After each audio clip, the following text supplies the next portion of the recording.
Loko ka, pero ko yan ah.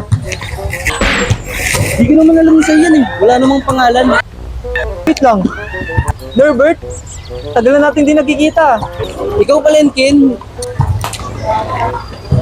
Ay, kamusta? Uy, ikaw pala yan, Daniela. Ikaw pala yung Daniela. Ano, tulungan niyo nga ako. Saan? Ano, gawin tong about sa invention. Anong invention yan? Basta something ano nga yun? Prosthetic? Aesthetic? Pwede ka namin matulungan dyan. Tara, samahan niyo ako dun, oh. Sige. Sige, tara. Tara.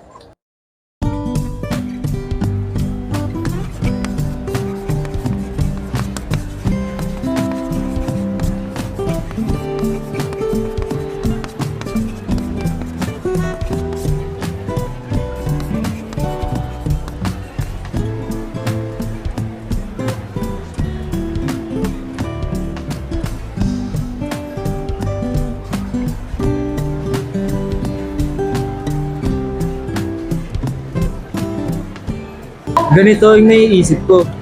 Yung mismong invention natin is i-connect natin siya sa Internet of Things o IoT. At itong mga prosthetic na ito ay connected sa ating mga utak. At ang ating utak ang siyang magko-command. Itong mga prosthetic naman ang siyang susunod sa anumang ikinocommand ng ating mga utak. Tama. Alam mo, pag napapatent natin ito, sisikat tayo. Tama ka dyan, pre. Di ba naman natin masasabing may bago sa prosthetic natin? Alam mo, ang gyro, maaari natin gamitin para sa mobility ng ating mechanical prosthetic. Saan tayo kukuha niyan? Ang mahal-mahal niyan. Oo nga no, hindi ko naisip yun. Teka, kasama ka ba namin? At dahil dito, magkakapera tayo.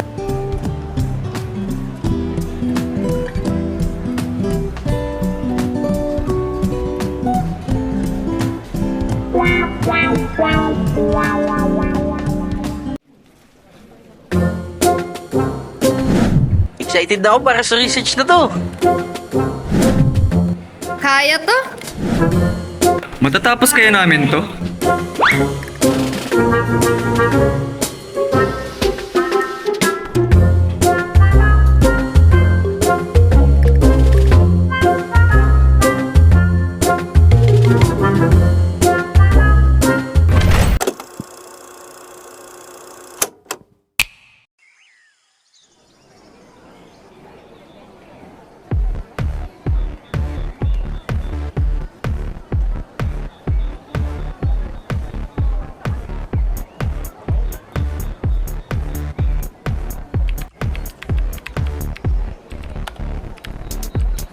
Lalagyan ko to ng sensitivity enhancer. Mas okay kaya pag ginamitan namin ito ng vibrate. Mas okay na to sa gantong sukat?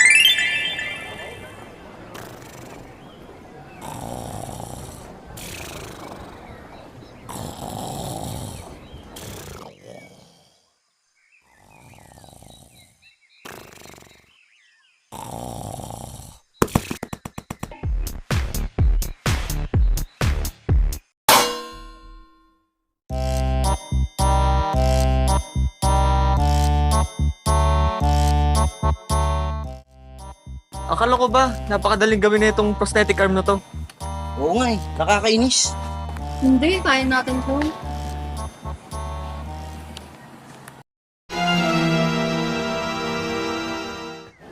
Mga pre, kinakabahan ako.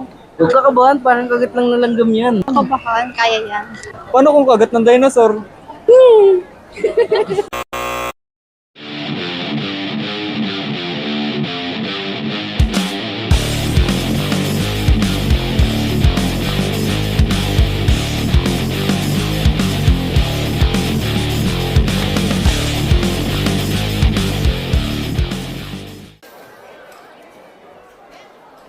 Good morning, our dear officer patents. So this is our invention, the mechanical prosthetic. We would like to patent our invention.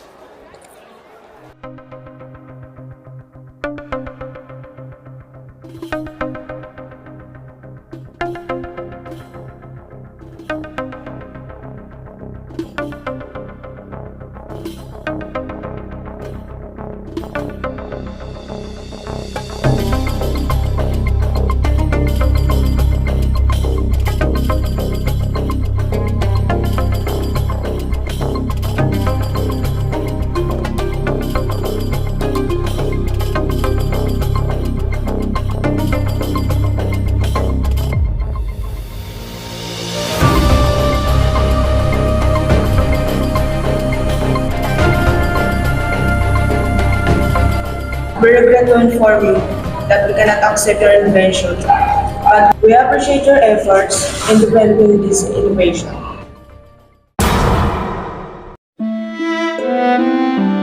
Hala, sayang naman ang napaghirapan namin. Oh. Laumay, sinasabi ka na nga ba eh. Ay nako, kainis naman.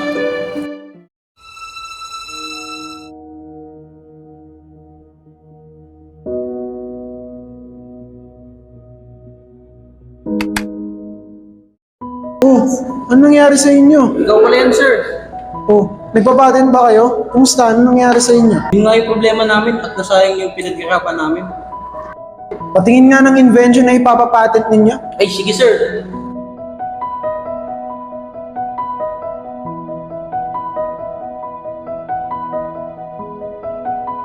Kailangan nyo lang naman ng onting innovations para mabago nyo to at pumasa kayo sa pagpapapatent nito. Kunyari, pwede kayong gumamit ng heat-resistant materials, waterproof materials, at kung ano-ano pa. Pwede rin namang dagdagan nyo ng biometrics, for example, wireless payment. Oo nga. Maaari natin dagdag ang suggestion mo sa aming invention. Ayun, kayo na ang bahala kung anong features yung idadagdag nyo sa invention nito. Balitaan nyo na lang ako kapag na-revise nyo na ang inyong invention na ipapapatent.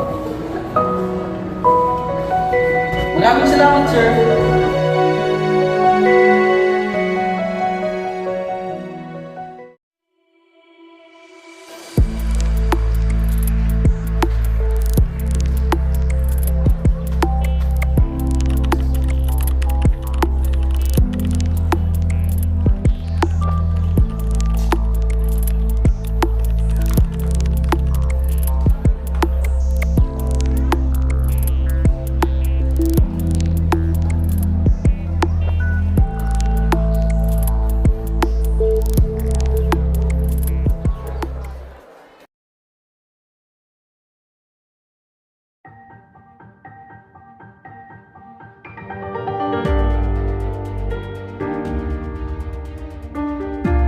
Good evening everyone.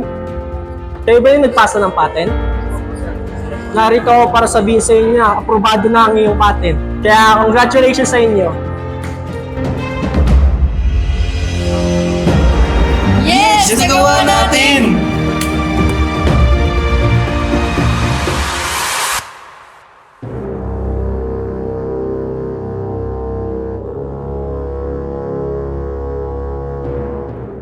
Hello, Bin. Balita ko may nag-innovate ng prosthetic mechanical arm mo. Kumusta? Anong balita sa'yo? Oo nga, tinulungan ko pa nga sila nun.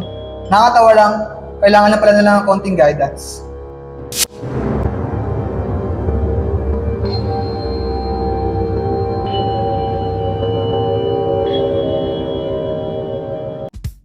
Tunay na ang isang individual ay may iba't ibang idea at imahinasyon dahilan upang ito ay makabuo ng isang inbensyon.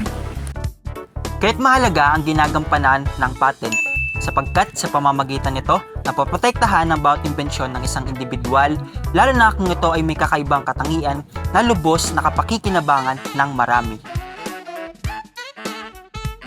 Sa pamamagitan ng pagpapatent, ang isang imbensyon ay naisa sa formal at naiingatan sa mga maaari nitong kaparehong imbensyon. Tama ka dyan, kaibigan. Huwag na natin hintayin kung may potential ba ang ating ideya. Ipatent agad natin ito.